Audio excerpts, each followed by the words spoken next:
Hi నమస్తే welcome to my media నేను మీ కేవీఆర్ ఆంధ్రప్రదేశ్లో రాజకీయం రంజుగా మారింది ఇప్పటికే ప్రతిపక్షాల అనైక్యత ప్రభుత్వం అంటే సిద్ధం సభల పేరుతో వైఎస్ఆర్సీపీ అధినేత జగన్మోహన్ రెడ్డి చేస్తున్న మ్యాజిక్తో ఇప్పటికే అంటే ఫలితాలు వన్ సైడ్గా వచ్చేటట్టు కనిపిస్తున్నాయి దానికి తగ్గట్టే సర్వేల అంచనాలు కూడా అదే నిజమని ప్రూవ్ చేస్తున్నాయి తాజాగా మరో 2 సర్వేలు అందుబాటులోకి వచ్చినాయి అవేంటంటే ఒకటి ఇండియా టుడే సర్వే ఒకటి మరొకటి జన్మత్ పోల్ సర్వే ఒకటి ఈ రెండింటి మధ్య ఓటా అనే మరొక సర్వే అంటే టీడీపీ జనసేన బీజేపీ పొత్తుతో వెళ్తే 54% జనం ఓటేయమని చెప్పి తేల్చి చెప్పారు ఈ నేపథ్యంలో అంటే చంద్రబాబు సింగిల్గా వచ్చినా కూటమిగా వచ్చినా ఆంధ్రప్రదేశ్ ప్రజలు కుర్చీ మడతెట్టేస్తారని చెప్పి సర్వేలన్నీ చెప్తున్నాయి ఒకసారి ఈ సర్వేలు ఏం చెప్పినాయి అన్నది డీటెయిల్గా చూసే ప్రయత్నం చేద్దాం ఇది మొదటగా అంటే ఇండియా టుడే సర్వే అంటే కొంత అథెంటికేషన్ ఉన్నది అక్యురసీ ఉన్న సర్వే నమ్మొచ్చు అని చెప్పి చాలామంది రాజకీయ విశ్లేషకులు చెప్తున్నమాట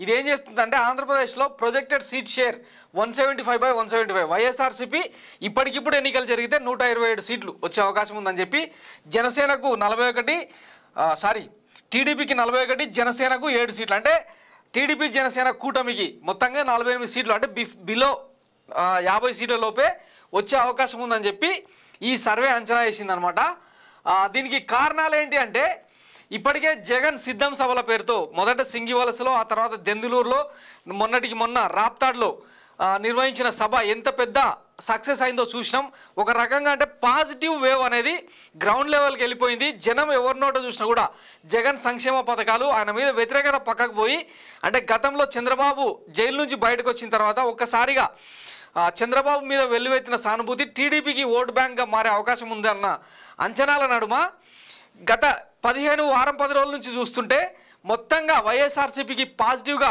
మారడం ఒక ఎత్తు అయితే మొన్న అంటే 2 వారాల క్రితం చంద్రబాబు ఢిల్లీకి వెళ్ళి అమిత్ షాతో భేటీ అయ్యి వచ్చిన తర్వాత పరిణామాలన్నీ మారిపోయినాయి అనమాట ఒకవైపు అంటే పొత్తు ఇంకా ఒక కంక్లూజన్కి రాలేదు దీనికి తోడు టీడీపీతో సీట్ల పేరంలో భాగంగా బీజేపీ పెడుతున్న డిమాండ్లకు చంద్రబాబు తలొగ్గారని చెప్పి అత్యధిక సీట్లను బీజేపీ జనసేన కూటమికి వదులుకోవాల్సిన పరిస్థితి ఏర్పడ్డ నేపథ్యంలో ఇక పిక్చర్ అనేది క్లియర్గా వచ్చేసినట్టు సర్వేలు అంచనా వేస్తున్నాయి ఇందులో భాగంగా జగన్ పబ్లిక్ మీటింగ్స్ సిద్ధం పేరుతో దూసుకెళ్ళిపోతుంటే చంద్రబాబు ఏమో అలయన్స్ల పేరుతో అంటే ఇప్పటికీ పొత్తుల పేరుతో వెంపర్లాడుతుండడం ఆయనకున్న మైనస్ అనమాట నెక్స్ట్ పవన్ కళ్యాణ్ ఏమో ఇప్పటికీ కన్ఫ్యూజన్లో ఉన్నారు అంటే ఎన్ని స్థానాల్లో పోటీ చేయాలి పోతే బీజేపీతో వెళ్ళాలా ఒకవేళ టీడీపీతో వెళ్ళాలా ఈ 3 పార్టీలు కలిసి రాకపోతే ఒంటరి ప్రయాణమా అంటే ఈ కన్ఫ్యూజన్లో ఉన్నారనమాట ఇక లోకేష్ ఏమో రెడ్ బుక్ పేరుతో కామెడీలు చేస్తూ ఉన్న సీన్స్ మనం చూస్తూనే ఉన్నాం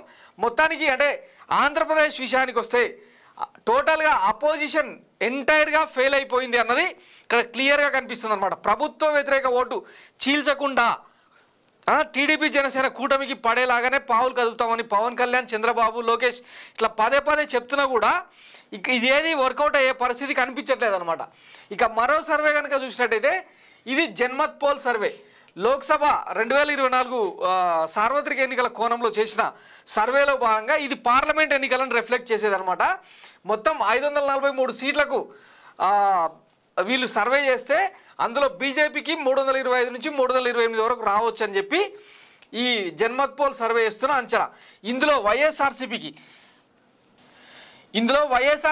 17 నుంచి 19 సీట్లు అంటే అవుట్ ఆఫ్ 25లో 17 నుంచి 19 వచ్చే అవకాశం ఉందని చెప్పి జన్మత్ పోల్ సర్వే అంచనా వేస్తుంది ఇక టీడీపీ అవుట్ ఆఫ్ 25లో 6 నుంచి 7 అంటే టీడీపీ జనసేన కలిపి 6 నుంచి 7 స్థానాలు వచ్చే అవకాశం ఉందని చెప్పి ఈ సర్వే అంచనా అనమాట సో గతంలో కూడా మనం చాలా సర్వేలను చూసినాం వీటితో పాటు రీసెంట్గా రిలీజ్ అయిన మరొక సర్వే ఏం చెప్తుందంటే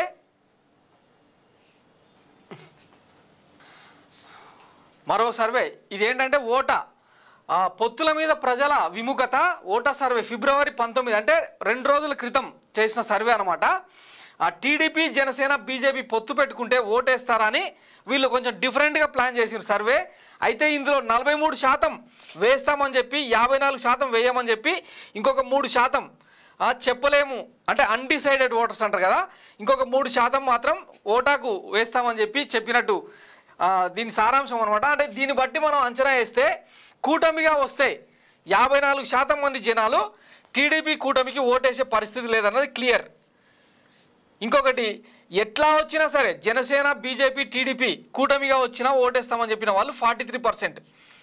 ఇక గ్రౌండ్ రియాలిటీ కనుక మనం చూస్తే బీజేపీ ఓట్లు ఈసారి టీడీపీకి ట్రాన్స్ఫర్ అయ్యే పరిస్థితి లేదు, టీడీపీ ఓట్లు జనసేనకు ట్రాన్స్ఫర్ అయ్యే పరిస్థితి లేదు.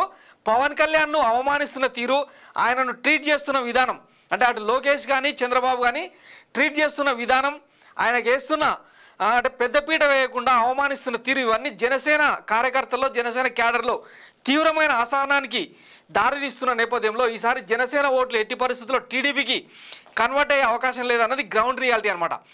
ఇట్లా ఈ నేపథ్యంలో అంటే లీడర్ల స్థాయిలో పై స్థాయిలో పొత్తు త్యాగాల పేరుతో ఒక రకమైన అంటే ముసిగేసుకొని కూర్చుంటున్నా కూడా స్థానికంగా క్షేత్రస్థాయిలో మాత్రం ఓటు మాత్రం ఈ మూడు పార్టీల మధ్య కంప్లీట్గా షేర్ అయ్యే అవకాశం లేదన్నది ఒక అంచనా అనమాట. ఈ నేపథ్యంలో వైఎస్ఆర్సీపీ 48% ఓటు బ్యాంకుతో ప్రస్తుతం అంటే ఆయన అమలు చేస్తున్న సంక్షేమంతో మొత్తం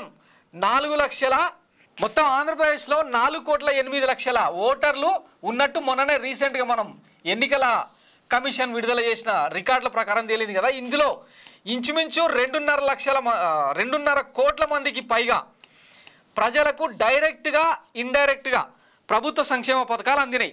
ఇదే రేషియో ప్రకారం అయితే ఇంచుమించు 60% ఓటు బ్యాంకు వైఎస్ఆర్సీపీకి కన్సిక్యూటివ్గా పడే అవకాశం ఉందన్నది ఒక అంచనా. ఇందులో ఒక 12% తగ్గినా కూడా అంటే గత ఎన్నికల్లో 50.9% ఓటు బ్యాంకుతో 151 సీట్లు గెలిచింది కదా వైఎస్ఆర్సీపీ. ఈసారి ఒక 3% తగ్గినా కూడా 48% ఓటు బ్యాంకుతో మళ్ళొకసారి ఇంచుమించు 125 నుంచి 140 స్థానాల మధ్య వైఎస్ జగన్మోహన్ రెడ్డి గెలిచి రెండవసారి ముఖ్యమంత్రి అవుతాడని చెప్పి మెజారిటీ సర్వేలు అంచనా వేస్తున్నాయి. ఇది వైఎస్ఆర్సీపీకి సంబంధించిన కోణం. అయితే ఇక చంద్రబాబు నాయుడు జనసేన బీజేపీ ఆశిస్తున్నది ఏంటంటే గత ఎన్నికల్లో టీడీపీకి 36% ఓటు బ్యాంక్ వచ్చింది. వాస్తవానికి టీడీపీ ఓటు బ్యాంకు చెక్కు చేరదు. వాళ్ళు అంటే అవతల వ్యక్తి ఎంత మంచి పనులు చేసినా, ఎన్ని లక్షల అభివృద్ధి పనులు, ఎన్ని లక్షల కోట్ల సంక్షేమం అమలు చేసినా కూడా ఈ ఓటు బ్యాంక్ అనేది మారదు. ఎందుకంటే వాళ్ళ బ్లడ్లో పారేది పచ్చరక్తం అనమాట. సో ఇది ఫిక్స్డ్ ఓటు బ్యాంకు. 1-2% తగ్గినా కూడా 35% ఓటు బ్యాంక్తోన టీడీపీ అట్లా స్టేబుల్గా ఉంటుంది అన్నది ఒక అంచనా. దీనికి జనసేన ప్రస్తుతం 7% ఓటు బ్యాంక్తో ఉన్నది. ఇది కనుక కలిస్తే 43-40% ఓటు బ్యాంకుతో ఎన్నో కొన్ని మెజారిటీ సీట్లలో రావచ్చు అని చెప్పి వాళ్ళకున్న అంచనా అనమాట. 50 సీట్లు ప్రస్తుతానికి లెక్క తేలుతుంది. ఇది కొంచెం అంటే వైసీపీ ఓటు బ్యాంకు కొంచెం షిఫ్ట్ అయితే కొన్ని సీట్లు పెరిగే అవకాశం ఉందన్నది ఒక అంచనా. మొత్తం మీద అంటే ఈ రేషియో ప్రకారం అంటే ఈ లెక్కలతో అంచనా వేసుకుంటారు. ఇక బీజేపీకి ఎప్పుడు కూడా 3 నుంచి 5% మధ్యలో ఓటు షేర్ ఉంటుంది. ఈసారి అంటే గత ఎన్నికల్లో మనం చూసినట్టయితే 1% లోపుకే పడిపోయింది. ఈసారి అది 2% కనుక పెరిగితే ఇది వీళ్ళకి యాడ్ అయితే కనుక ఓవరాల్గా ఇక్కడ తగ్గి వీళ్ళ పర్సంటేజ్ పెరిగి ఒక 46%తో అధికారంలోకి వస్తామని చెప్పి చంద్రబాబు నాయుడు వేసుకుంటున్న లెక్కలు. కానీ క్షేత్రస్థాయి పరిశీలనలో మాత్రం సర్వేలన్నీ జగన్కే జై కొడుతున్నాయి. జనం కూడా అంటే ఇప్పుడు ఈ సిద్ధం సభలతో ఆల్రెడీ బల ప్రదర్శన అనుకోవచ్చు, లేదంటే ప్రతిపక్షాలను కకావికలం చేసే వ్యూహం కావచ్చు. మొత్తం మీద వైఎస్ జగన్ చేస్తున్న సిద్ధం సభలతో జరుగుతున్న ప్రచారం అయితే ఒక్కసారిగా ఆంధ్రప్రదేశ్ రాష్ట్ర వ్యాప్తంగా పాజిటివ్ వేవ్ అనేది క్రియేట్ అయిపోయింది.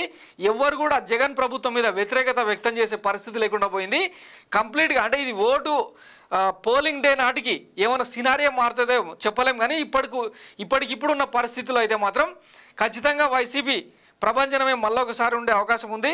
ఇంకొకటి మొన్న సిద్ధం సభలో వైఎస్ జగన్మోహన్ రెడ్డి చెప్పిన ఒక డైలాగ్, ఫ్యాన్ ఇంట్లో ఉండాలి, సైకిల్ బయట ఉండాలి, తాగి పడేసిన టీ గ్లాసు సింక్లో ఉండాలని చెప్పి ఆయన ఒక సింక్లో మాట్లాడిన మాటలు ఇప్పుడు అంటే ప్రాక్టికల్గా వైఎస్ఆర్సీపీ శ్రేణులతో పాటు సామాన్య జనం కూడా ఆ గ్లాసును సింక్లో పడేయడం, సైకిల్ను బయట పడేసి ట్రోలింగ్ చేస్తున్న వీడియోస్ సోషల్ మీడియాలో పోటెత్తుతున్నాయి అన్నమాట. సో ఇంత పాజిటివ్ ఓటు బ్యాంకును మరి ఈ 2 నెలల వ్యవధిలో వీళ్ళు ఎట్లా చీలుస్తారు, ఆ నెగిటివ్ ఓటును క్యాష్ చేసుకునే ప్రయత్నంలో భాగంగా వీళ్ళు ఎంతవరకు పకడ్బందీగా ముందుకెళ్తారు అన్నది తేలాల్సి ఉంది. ఇవన్నీ ఇట్లా జరుగుతున్న క్రమంలోనే ఇప్పటికే విశాఖలో, కృష్ణా జిల్లాలో, మరికొన్ని ఉమ్మడి జిల్లాల్లో పార్టీల మధ్య పొత్తు కారణంగా అంటే సీట్లు కోల్పోయే వాళ్ళు అంటే ఇప్పటిదాకా సీట్లు ఆశించి ఆ పార్టీ జెండాలకు కట్టుబడి పనిచేసిన నేతలంతా తీవ్రమైన నైరాశ్యంలో కూరుకుపోయిన పరిస్థితి. గోరంట్ల బుచ్చయ్య చౌదరి లాంటి వాళ్ళు, జనసేనకు సంబంధించిన బొల్లినేని శ్రీనివాస్ లాంటి వాళ్ళు చంద్రబాబు టికెట్లు మాకిచ్చేదేంది, మాకంటూ ఒక పార్టీ ఉంది, మాకంటూ ఒక అధినేత ఉన్నాడు, మా సీట్లను ఖరారు చేసేది జనసేన అధినేత పవన్ కళ్యాణ్ అని చెప్పి బొలిశెట్టి శ్రీనివాస్ అంటుంటే, గోరంట్ల బుచ్చయ్య చౌదరి ఏమో సిట్టింగ్ సీట్లలో మేమే పోటీ చేస్తాం, జనసేన సీట్లను కూడా ఫిక్స్ చేసేది మేమే అని చెప్పి ఆయన కౌంటర్ ఇస్తున్న ప్రయత్నాలు. అంటే ఇవన్నీ చూస్తుంటే వీళ్ళు అంటే ఫైనల్గా ఉమ్మడి అభ్యర్థిగా నిలబెట్టేది ఎవరు, ఆ నిలబెట్టిన అభ్యర్థికి మిగతా రెండు పార్టీలు సహకరిస్తాయా లేదా, క్షేత్రస్థాయిలో అంటే లీడర్లు కలిసినా కూడా కార్యకర్తల ఓట్లన్నీ పకడ్బందీగా ఒకటే అభ్యర్థికి పడతాయా లేదా అన్నది ఇన్ని చిక్కుముడుల మధ్య ఈసారి అంటే ప్రతిపక్షానికి మిగిలేది మళ్ళా ప్రతిపక్షమే అన్నది ఒక కంక్లూజన్ అనమాట. దీనికితో పాటు ఇప్పటికే ప్రశాంత్ కిషోరు, సునీల్ కనుగోలు లాంటి పొలిటికల్ స్ట్రాటజిస్టులు సైతం ఈసారికి అంటే చంద్రబాబు మళ్ళీ ఇంట్లో కూర్చోవాల్సిందే, 2029లో ఆయన ఏమైనా ప్రయత్నం చేసుకుంటే తప్ప ఉపయోగం లేదని చెప్పి ఓపెన్గానే చెప్పిన సందర్భాన్ని మనం చూసినాం. వాస్తవానికి అంటే ప్రతిపక్షం అనేది ప్రజా పోరాటాల మీద నిర్మితమై ప్రజలను మనసు గెలిచినప్పుడే నిలబడుతుంది. కానీ ఆంధ్రప్రదేశ్ కోణంలో తీసుకుంటే ఏ ఒక్కరోజు కూడా ఈ ఇద్దరు నేతలు కానీ బీజేపీ కానీ ఎప్పుడు కూడా ఉమ్మడి కార్యాచరణతో ప్రజా పోరాటాలు చేసింది లేదు. ఎంతసేపు ఉన్న ఆర్టిఫిషియల్ ఉద్యమమైన అమరావతి భూముల కుంభకోణం మీద పోరాటం చేసింది తప్ప వైఎస్ జగన్మోహన్ రెడ్డి ప్రజా వైఫల్యాల మీద ఎప్పుడు కూడా పోరాటం చేసింది లేదు.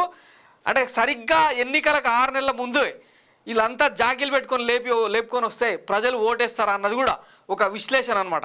సో ఇది ఆంధ్రప్రదేశ్లో ప్రస్తుతం నెలకొన్న పరిస్థితి. సో మొత్తం మీద మళ్ళొకసారి వచ్చేది జగనే, గెలిచేది జగనే అని సర్వేలన్నీ గంటాపదంగా ఘోషిస్తున్నాయి. ఇవి ఫలితాల్లో ఎట్లా వస్తాయి అన్నది చూసే ప్రయత్నం చేద్దాం. గతంలో అంటే చాలా సర్వేలు వచ్చినాయి. ఇండియా టీవీ సిఎన్ఎక్స్ వైఎస్ఆర్సీపీని అని చెప్పింది, టైమ్స్ నౌ ఈటీజీ వైఎస్ఆర్సీపీని అని చెప్పింది, లోక్పోల్ సర్వే కూడా వైఎస్ఆర్సీపీకే ఓటేసింది, పొలిటికల్ క్రిటిక్ వైఎస్ఆర్సీపీకే, జన్మత్ అంటే ఇది గతంలో, ఇప్పుడు చూపించింది లేటెస్ట్, డెక్కన్ 24/7 వైఎస్ఆర్సీపీనే, టైమ్స్ నౌ నవభారత్ వైఎస్ఆర్సీపీనే, ఎలక్షన్స్ వైఎస్ఆర్సీపీనే, ఫస్ట్ స్టెప్ సొల్యూషన్స్ వైఎస్ఆర్సీపీనే, ఇండియా అనలిటికా వైఎస్ఆర్సీపీనే, పోల్ స్ట్రాటజీ గ్రూప్ వైఎస్ఆర్సీపీనే, పార్థదాస్ వైఎస్ఆర్సీపీనే, టైమ్స్ నౌ మ్యాట్రిజ్ అనే సర్వే కూడా వైఎస్ఆర్సీపీకే ఓటేసినాయి అనమాట.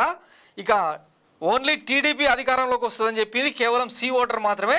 ఇది ఫేక్ సర్వే, చంద్రబాబు కరకట్ట ఇంట్లో తయారయ్యి ఆ స్టాటిస్టిక్స్ను కొంచెం మార్చుకొని చేసిరని చెప్పి మొన్న పెద్ద ఎత్తున ట్రోల్ అయిన నేపథ్యంలో అంటే మెజారిటీ సర్వేలన్నీ కూడా సర్వే సంస్థలన్నీ కూడా వైఎస్ఆర్సీపీదే మళ్ళీ అధికారం అంటున్న నేపథ్యంలో మరి చంద్రబాబు ఈసారి అధికారంలోకి వస్తాడా లేకపోతే ప్రతిపక్షంలో కూర్చుంటాడా అన్నది చూద్దాం. ఇది మైరా మీడియా ఎక్స్క్లూజివ్ స్టోరీ సర్వేల మీద. Thanks for watching. నేను మీ కేవీఆర్. Thank you.